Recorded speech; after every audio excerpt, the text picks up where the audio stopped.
Red Bull's serious budget cap problem in F1 2022.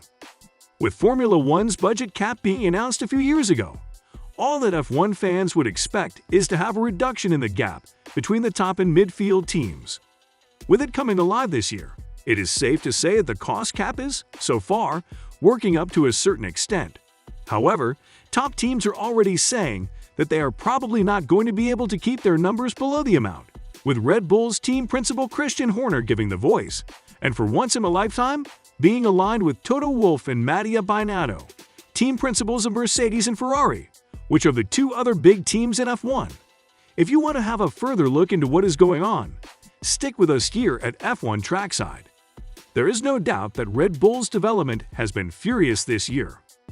The way they have improved their cars for every Grand Prix and overtaken Ferrari in both the Drivers' and Teams' Championships is astonishing. However, with the sport now having a budget cap, this does not come for free. Reports say that Red Bull might have spent all of their development budget for this season already and might be facing some financial issues for the rest of the season. All of this makes sense, considering that it is Horner who is leading all this protest against the FIA, trying to get an increase in the cap. He stated that from consensus there has been up and down the paddock. Probably about 7 of the teams will need in his 4 races to come within the cap this year. Moreover, he made it clear that not only does the cost cap affect top teams, but even some of the midfield teams might be struggling to keep within the newly introduced budget cap. At the end of the day, not running the last 4 races and all of the losses that would generate sounds like a good threat from the RB team principal to the FIA. For you to have an idea, Red Bull, as well as Mercedes and Ferrari, used to spend a lot of money before the budget cap was introduced. This is the main reason why FIA implemented the cap in the first place. Reports estimate that Red Bull spent over $300 million in 2019, which is less than half of what they're allowed to spend for this year, which sits at $140 million.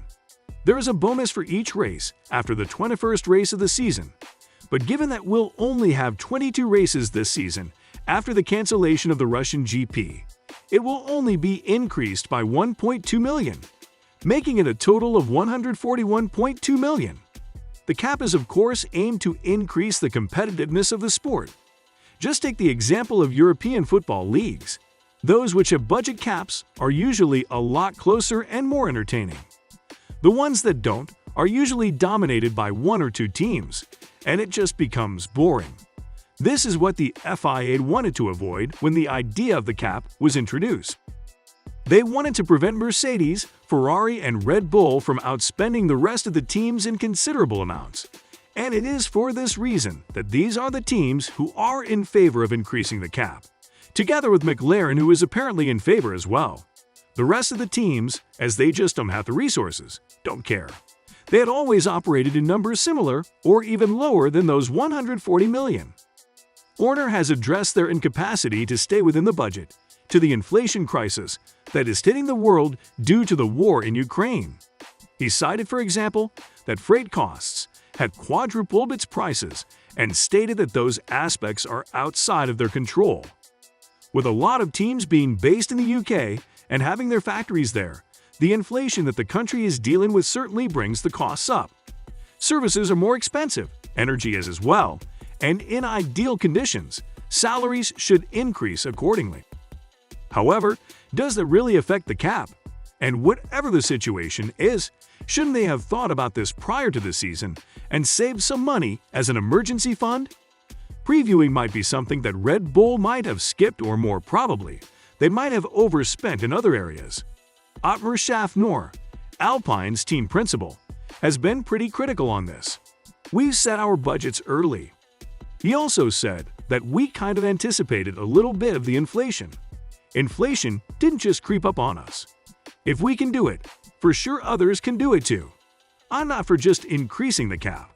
When freight costs go up by 2.5 or 3.5, but your development budget is 20M, can you not make your development budget 17M and still be under the cap? You can. What that then does is it limits your development. So, it's a lot easier if you have the money to go to the FIA and lobby to raise the cap and keep your development budget the same. Fair point, isn't it? At the same time, Genther Steiner has hinted that the amount teams might have for development rounds at no more than 10M, of course depending on each team's budgeting. However, most probably, the big teams might have exceeded this and now just must find some other excuse, such as the freight costs, to try and get the FIA to increase the cap, because if not, they will be in trouble. A spokesperson from the Aston Martin Formula One team has given an interesting point of view in name of his team, stating that it would be good to have a budget cap increase that is equal to inflation. However, they don't believe it's necessary to have an increase that is greater than that. At the end of the day, that would be a great solution, as it would address the issues mentioned by Horner. If that did not satisfy him or any of the other team principals, then the problem might be lying somewhere else. Mattia Binotto, Ferrari's team principal, has said that in the end, there will simply be no way for us to stay below. At some stage, we will go over. So, one may wonder, what would the punishment be for exceeding the cap? Well, there is nothing mentioned about this potential case in the rules. Probably, this is to avoid the teams from thinking, all right, we can afford that, and still go on to spend millions above the allowed budget. In that case, the budget cap would become useless.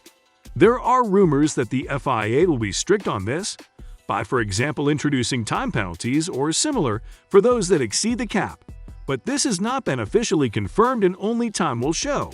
What is confirmed is that FIA knows certain teams are closing on the cap, so it's reasonable to assume that there should be news on this topic soon. It would probably be a good idea for FIA to inform the teams prior to any of them reaching the gap, rather than after.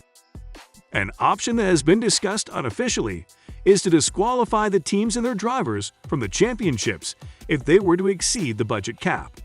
This would not generate the loss that several teams not running in the last races would generate, but at the same time, it still does seem like a harsh solution which will not be well accepted among the teams affected. Upon rumors that Red Bull has already spent 2/3 of their budget, after only 7 races so far, Horner had some similar sayings to Binotto. I think all the major teams are going to breach that 140 million cap this year. But what is the penalty for a minor breach? From the looks of it, the big teams can probably afford whatever punishment is set. So this is something that the FIA might want to take a good look at before making any final decisions.